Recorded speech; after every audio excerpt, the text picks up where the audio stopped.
wabarakatuh. Waalaikumsalam warahmatullahi wabarakatuh. Selamat jumpa di podcast Dede Muharam Mendengar. Alhamdulillah pada saat ini kita bisa berjumpa dengan podcast Dede Muharam, sarana komunikasi dan informasi bagi kita semua, khususnya bagi masyarakat Kota Tasikmalaya, umumnya pemirsa yang mendengar.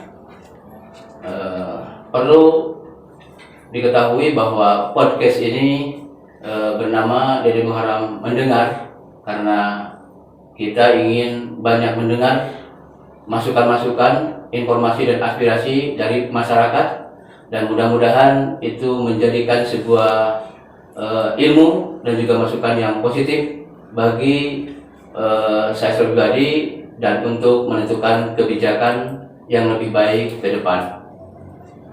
Dan alhamdulillah pada saat ini kedatangan tamu spesial, yaitu penggiat sosial Kang Asep Heru dari Granat. Assalamualaikum. Juga Kang Asep Ugar dari Yayasan Manasik. Ya, pada kesempatan ini kita mencoba untuk berbincang-bincang tentang permasalahan narkoba di Kota Tasik, Kota Santri, yang mana ini perlu ada perhatian dari kita bersama karena dalam upaya untuk menyelamatkan generasi muda, anak-anak bangsa yang mereka merupakan tadi calon para pemimpin di masa yang akan datang. Ternyata fenomena di Kota Tasikmalaya, menurut informasi yang kita dapatkan, ternyata pengguna narkoba Tasikmalaya semakin hari bukan semakin berkurang, tetapi terus bertambah. Bahkan peristiwa-peristiwa yang cukup mengejutkan, beberapa kasus besar juga telah terjadi di Kota Tasikmalaya bukan tadi. Dan alhamdulillah kita apresiasi ke pihak kepolisian yang telah menggagalkan beberapa kejadian di Kota Tasikmalaya. Terakhir kemarin di Perum BRI, ya kurang lebih sekitar 750 ribu butir bukan tadi. Ya kita apresiasi tadi. Nah, seperti apa Kang?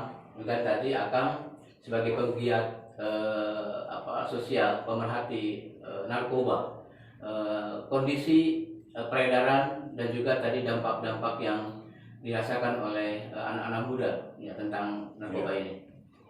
Ya, atur nuhun, terima kasih Kang Dede. Ini kehormatan bagi kami telah diundang di acara podcast Dede Muharam Mendengar. Selintas sebelum saya menjawab, barangkali ini kebetulan namanya dua-duanya Asep. Asep Guardana. Jadi ini Asep mungkin lebih tepatnya Dede Muharam Mendengar dan ngobras, ngobrol bareng Asep. Sepakat. Ya, baik, selintas saja saya ingin menyampaikan Granat ini adalah organisasi sosial kemasyarakatan dan kami memang concern dalam upaya-upaya atau kegiatan-kegiatan yang berorientasi pada pencegahan preventif barangkali daripada penyalahgunaan dan peredaran narkoba. Mobil khusus di Kota Tasikmalaya dan Granat ini telah hadir dari tahun 2005 dan artinya sudah lebih hampir 15 tahun lebih. Ya. Dan alhamdulillah kita masih eksis walaupun ya kegiatan kita kadang kadang banyak, kadang tidak ada gitu ya. Tapi prinsipnya semua kader kita dimanapun berada dan kepada siapapun selalu berbicara tentang bahaya narkoba.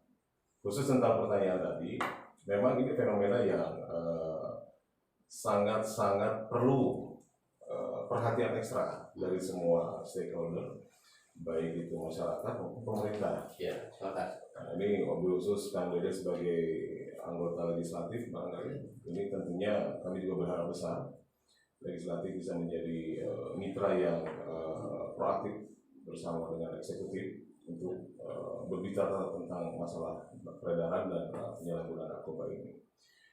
Kota Tasik, kota santri, kota 1000 pesantren religius Islami. Ini barangkali kata-kata yang melekat terhadap Tasikmalaya ini. Dan yang menariknya beberapa kejadian yang kita saksikan bersama ini kan memang luar biasa, seperti yang di daerah Kawaru, Tanjung Sumpi, terus yang terakhir kali di Bumi Sikinda. Ini sebuah pertanyaan besar, kenapa kok bisa ada pabrikasi di kota Tasikmalaya yang identik sebagai kota santri, memproduksi satu hari 1.150.000 butir. butir. Nah, itu ya makanya, dan ini adalah varian baru lagi. Ini varian baru. Nah, saya melihat bahwa ini pemerintah juga harus hadir tidak hanya sekedar mengandalkan, mohon maaf, APH dalam hal ini kepolisian plus kehadiran Badan Narkotika Nasional Kota Tasikmalaya. Jadi pemerintah ini harus terus gencar melalui perangkatnya sampai ke tingkat kelurahan terhadap persoalan ini. Ya, artinya tidak hanya sebatas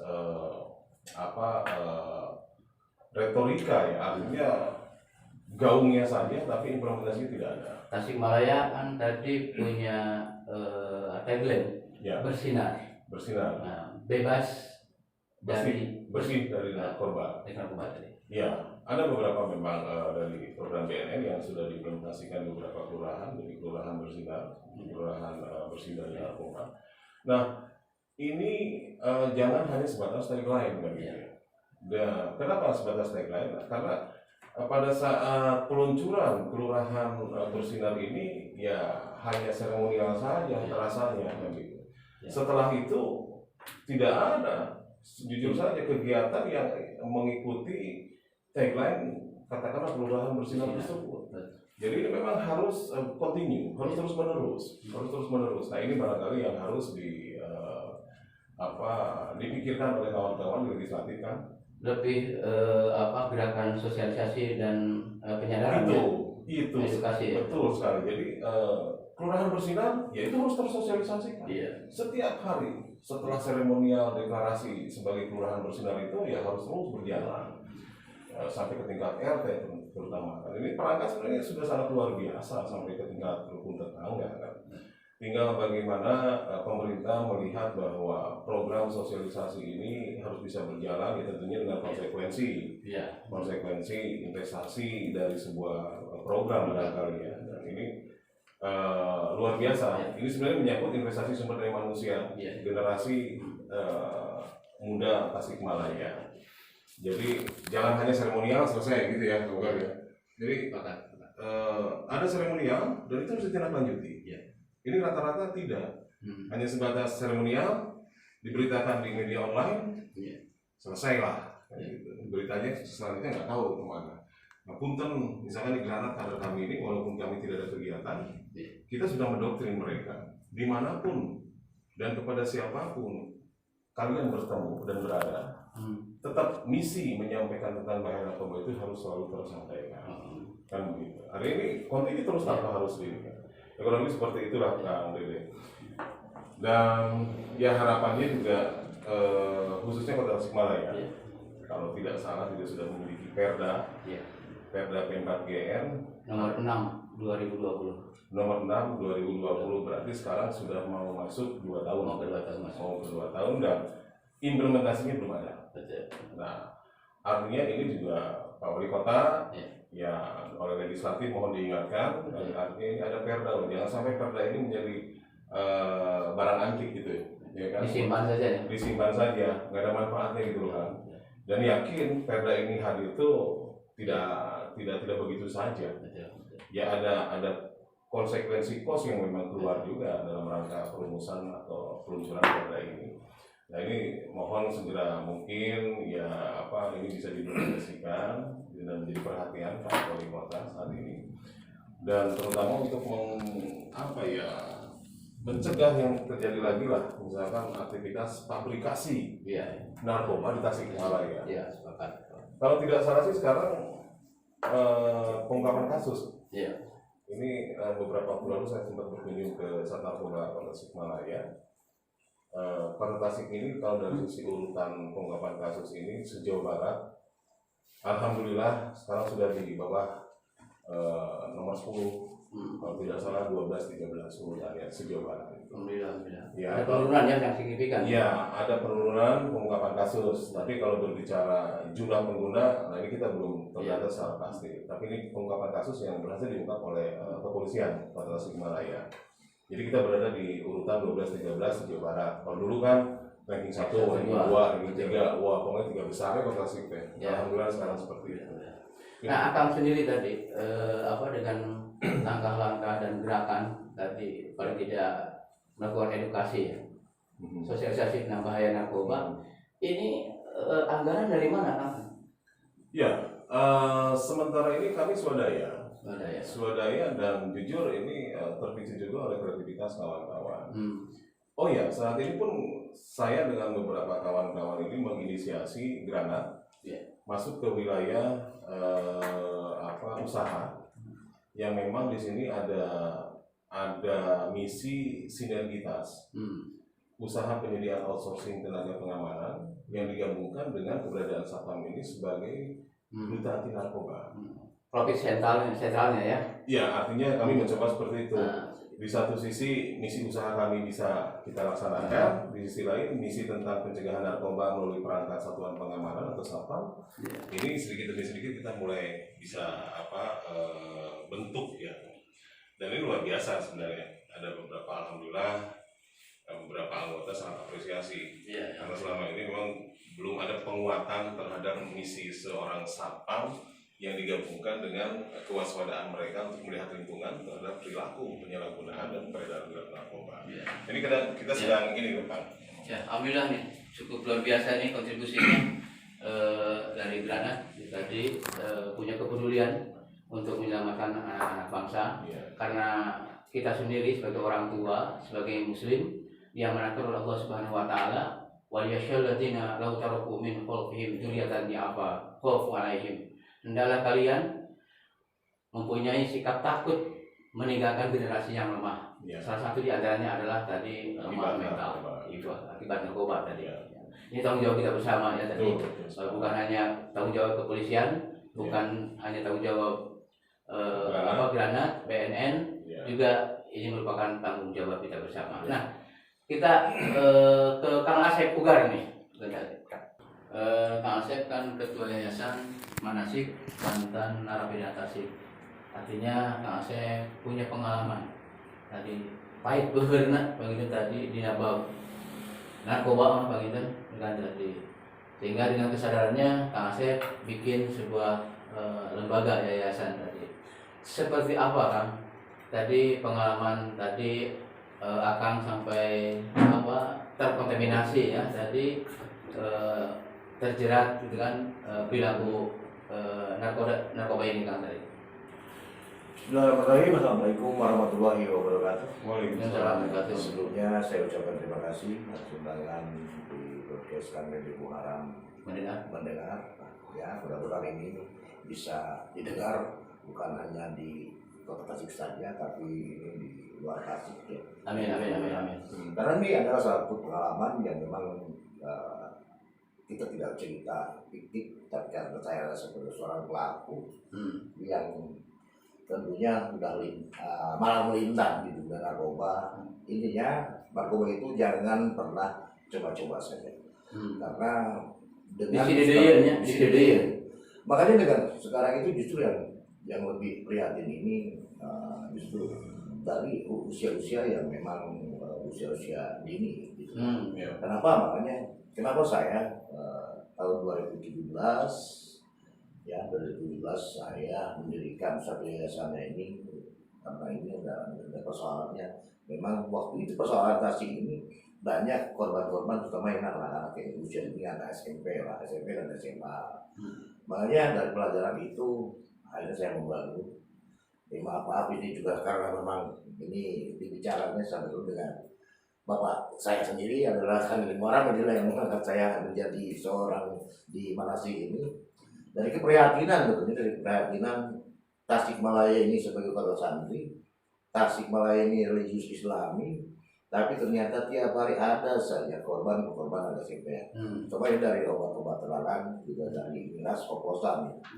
Makanya dari situ saya mendirikan organisasi itu dan tidak lama-lama atas keprihatinan. Tentunya karena berkeprihatinan karena saya terlahir di Tasikmalaya, tentunya dengan banyaknya korban-korban anak-anak ini timbul rasa saya harus segera untuk tampil, dan karena adalah saya pelaku, saya takutnya ini orang hanya berteori saja, kalau saya kan lebih ke pelaku, lebih tahu pengalaman dan sebagainya, jadi efek dan akibatnya seperti apa. Makanya 2017 18-nya 2 tahun dari 2018 itu saya dengan dinas pendidikan, ya. Bahkan saya menawarkan ke dinas pendidikan untuk masuk ke tiap SMP, kerjasama dengan SMP termasuk SMA, ya. Ya, SMA cuma hanya sebagian, tapi saya fokus di anak-anak SMP dan pesantren waktu itu. Ya, alhamdulillah saya 2 tahun itu perasaan untuk panas ini berhasil. Nah, meskipun ya seperti yang tadi Kang Asep bilang, dengan swadaya, tapi dengan satu niat, karena memang manasik ini ada satu moto yang diterapkan di sama Asik, berniat baik, berkarya, bermanfaat. Kita uraikan dulu, tapi timbulnya karena mau dari situ niat, karena melihat kota Tasik ini. Dengan ini akhirnya saya niat untuk bagaimana kita menyelamatkan terutamanya anak bangsa. Ini bukti dari sign of belonging-nya Kang Asep ya. Makanya 2 tahun itu saya berkarya bagaimana efek daripada narkoba. Bukan hanya narkoba saja, tapi karena sebelum narkoba itu tentunya di sini mal ayah hasil, mal dan ini yang jelas ini lingkungan. Lingkungan satu, keduanya terus faktor keluarga juga, dan faktor keluarga. Kalau untuk anak itunya untuk pengguna, tapi untuk pengedar itu faktor ekonomi itu secara ininya kan gitu.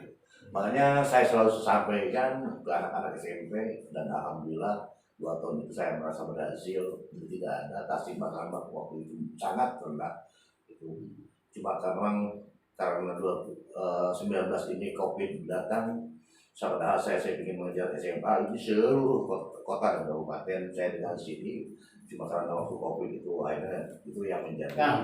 Tadi konsekuensi dari narkoba itu baik pemakai ataupun pengedar, ketika tertangkap konsekuensinya itu masuk tahanan. Seperti apa pengalaman itu kan tadi? Nah, ini bagian pelajaran bagi masyarakat yang belum merasakan ini. Ya tentunya kalau saya ceritakan sangat baik, bukan hanya baik saja ya. Saya tidak akan pernah berbicara bagaimana waktu itu tertangkap, tapi efek dari Pak itu kita dengan masyarakat ya sebagai sampah masyarakat. Di keluarga juga kita sanksi moral ya, sanksi moral. Ya kan itu yang menjadi belakang ini. Kepercayaan dari masyarakat berkurang, kepercayaan keluarga kita juga berkurang. Belum lagi kita juga bagaimana kita bisa hidup di dalam lapas yang memang bukan hanya sempit dan sebagainya. Serba yang tidak perlu saya sebutkan. Mending kene dahar asin di luar daripada daging daging lagi saya di geger. Ini kan supaya didengar oleh teman-teman kita, anak-anak kita kan, yang konsekuensi dari narkoba itu salah satunya. Ya betul. Ya makanya saya berharap, karena memang juga ini anak jangan pernah coba-coba dan jangan pernah untuk mengalami hal kita untuk masuk ke dalam penjara. Dan lagi ini ada satu PR juga, ini terutama ini anak-anak yang memang di bawah usianya di bawah ini, saya juga lagi mengajukan untuk ABH, anak berkebutuhan khusus, untuk tidak dimasukkan ke penjara. Tapi bagaimana kita masuk ke pesantren atau di mana? Karena yang saya takutkan justru di penjara ini takutnya ini jadi pelajaran. Yang tadinya dia hanya sebagai pengguna keluar nanti jadi pengedar dan sebagainya. Nah itu yang jadi saya lebih bagaimana peran masyarakat juga ya, pemerintah bagaimana juga memikirkan, karena masalah narkoba ini bukan hanya aparat pemerintah, tapi ini elemen semua juga harus luar biasa nih pengalaman ya. Saya apresiasi loh Kang Dede. Sedikit saja, Kang Asep Tunggal ini mantan narapidana tadi disampaikan sanksi sosial dari masyarakat, dari keluarga, tapi luar biasa semangatnya. Bikin yayasan manasik mantan narapidana Tasik yang setelah tidak langsung pun Kang Dede hadirlah mensupport keberadaan itu ya. Tapi yang saya luar biasa ini mentalitasnya, memproklamirkan saya mantan narapidana loh. Nah, luar biasa tadi dari 2017 ya. Beberapa tahun ini beliau dengan rekan-rekannya mengadakan sebuah kegiatan SMP sosialisasi narkoba dan ini testimoni yang luar biasa yang harus didengar oleh generasi. Ini harus disupport nih. Ya, Oleh kita bersama, termasuk pemerintah nih. betul. Karena ketika teman-teman manasik nanti tidak diperhatikan dengan tanda petik, kan tadi ya kalau dirangkul masa dirangkul oleh Manasik yang memang notabene Manasik ini yayasan yang baru muncul dan belum ada masukan dari mana-mana, tapi ini lebih ke pemerintah, pemerintah yang punya anggaran, yang punya kebijakan dan sebagainya. Itu Pak jenggot jenggot. Nah, itu saya tebarkan lagi ke pemerintah. Intinya mereka kalau rangkul mereka, tolong berdayakan mereka. Kan akan lebih efektif ya tadi sosialisasi dilakukan oleh teman-teman manasik salah satunya kan karena teman-teman manasik adalah tadi pelaku tahu persis kan tadi tentang pernarkobaan tadi. Karena kalau sosialisasi sama saya kan tadi ya saya mah apa namun disebut BK disebut kan tadi tapi teman-teman manasik lebih menguasai tentang itu ya tadi. Ya boleh dikatakan justru dengan gayanya Manasik, kenapa kami bergaya seperti ini? Karena mereka akan lebih menyoroti gitu. Apakah betul ini adalah pramanta narapidana? Intinya dengan gaya yang seperti urakan, takonya di mana-mana, justru akan lebih banyak. Karena memang ciri khas bahwa kita adalah mantan narapidana atau mantan narapidana yang notabene bertato. Ya, jadi memang kalau saya simak apa yang disampaikan kawan-kawan Manasik ini jauh lebih otentik. Karena memang keluar dari pelaku. Nah, kembali ke yang tadi Kang Uda. Jadi ketika kawan-kawan keluar dari penjara setelah selesai masa tahanannya, pemerintah daerah ini harus responsif. Hadir. Harus hadir. Jangan sampai ketika keluar hanya berbekal sebatas surat pengantar bebas, duit teboga, sampai kumaha harus ditawaran jadi pangeran. Itu kadang-kadang begini, ada satu kisah, ini belum sampai ke rumahnya, sudah ditangkap lagi. Ya nggak tahu lah, dia seorang kriminal yang hanya ketika surat bebas saja dari itu, tidak punya kemampuan pulang harus punya ongkotan, dia punya malu. Tadinya basicnya dia ngambil barang orang, ya ambil barang orang, dan itulah untuk ketahuan. Berarti pemerintah kota Tasikmalaya khususnya tadi ini harus mengidentifikasi tadi masyarakatnya yang ada di LP manapun juga, sehingga tahu persis ketika mereka keluar tanggal berapa. Jadi idealnya dijemput tadi di ongkosan, diantarkan ke rumah gitu Bang Intan Masek. Ya, kadang ada juga. Saya katakan mereka justru masyarakat tidak mau menerima. Makanya saya juga sampai mengantar ke RT RW termasuk kelurahan tolong karena ini takutnya mereka akan timbul dendam. Frustasi, dendam, akhirnya tadinya dia kriminal ini main kriminal. Jangan hanya masyarakat, jangan hanya masyarakat, keluarga pun kadang-kadang menolak. Itu. Jadi dinas sosial ini harus turun di wilayah ini nih. Dinas sosial harus turun. Dia termasuk Kemenkumham sebetulnya bohong harusnya kalau saya Kemenkumham tidak ada anggaran itu. Makanya ini mudah-mudahan juga ini terutama ini Manasik yang sekarang ini lagi renovasi. Mudah-mudahan ini akan saya jadikan ini menjadi sumber kegiatan ya, termasuk orang-orang yang mau keluar, termasuk itu nanti ada workshop juga ya, mudah-mudahan juga sebagai rumah singgah. Jadi mudah-mudahan ini ya. Tasikmalaya kan sebenarnya ini belum punya rumah singgah yang representatif tadi. Yang mudah-mudahan ini merupakan masukan tadi. Nah, terakhir nih mungkin harapan dan pesan dari Kang Asep Heru tadi sebagai bagian sosial juga tadi seperti apa? Baik, kalau dari kami pesannya satu saja bahwa narkoba ini bisa ada di mana-mana, tidak terkecuali karena narkoba ini tanpa batasan wilayah, tanpa batasan usia. Di instansi pemerintah sangat mungkin, sangat mungkin ya. Sangat mungkin. Indikasinya seperti apa, Pak? Banyak. Sekarang kita mengidentifikasi banyak pelaku penggunaan narkoba yang ada di lingkungan pemerintah.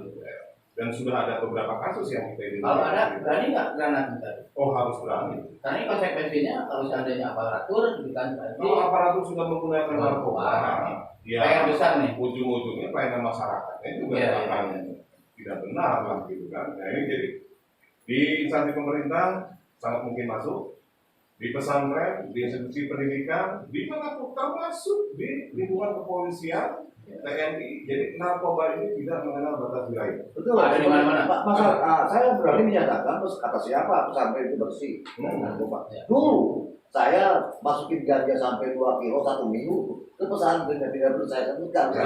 Itu testimoni. Nah itu pesannya, harapannya.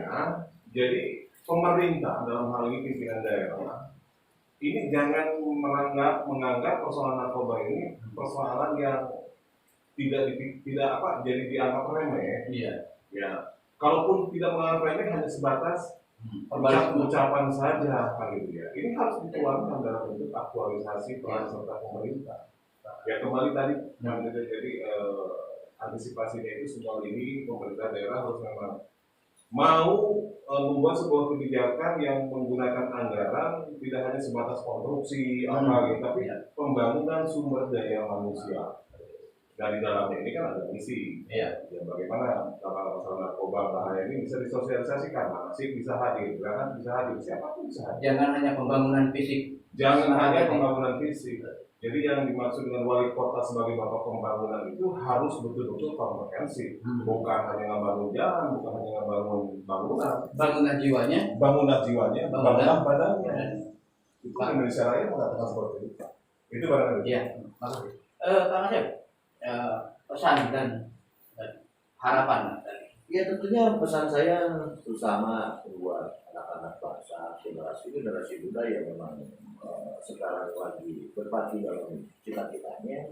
Jadi jangan sampai gagal dalam mengejar cita-citanya gara-gara narkoba. Tentunya lebih bagaimana lebih mengisi kegiatan tersebut dengan kegiatan banyak sebetulnya kegiatan itu yang positif ya. Dan mudah-mudahan harapan saya Manasik atau Kota Tasik ini punya rumah singgah yang ideal. Intinya bagaimana kita membangun mental orang-orang Tasik, terutama ini karena memang tadi yang disebutkan karena ada faktor lingkungan tadi itu, bagaimana nanti di rumah singgah dan di tempat rehabilitasi mental, mudah-mudahan mereka minimalnya bisa sembuh lah. Ya, itu harapan saya untuk Kota Tasikmalaya. Ya, terima kasih Kang Asep, luar biasa ini pesan dan harapannya mudah-mudahan terdengar oleh kita semua.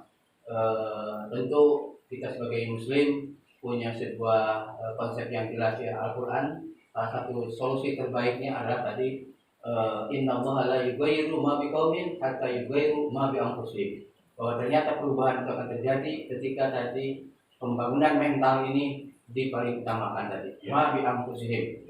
Juga ya apalagi seperti saya Manasi, saya sebagai ketua Manasi, ya mudah-mudahan ini menjadi karya kami yang tidak seberapa ini, sampah ini yang tidak seberapa ini. Saya mencoba karena usia saya juga mungkin tidak.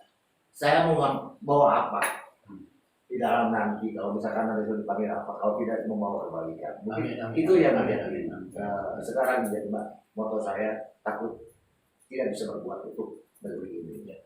Amin. Terima kasih Kang Asep.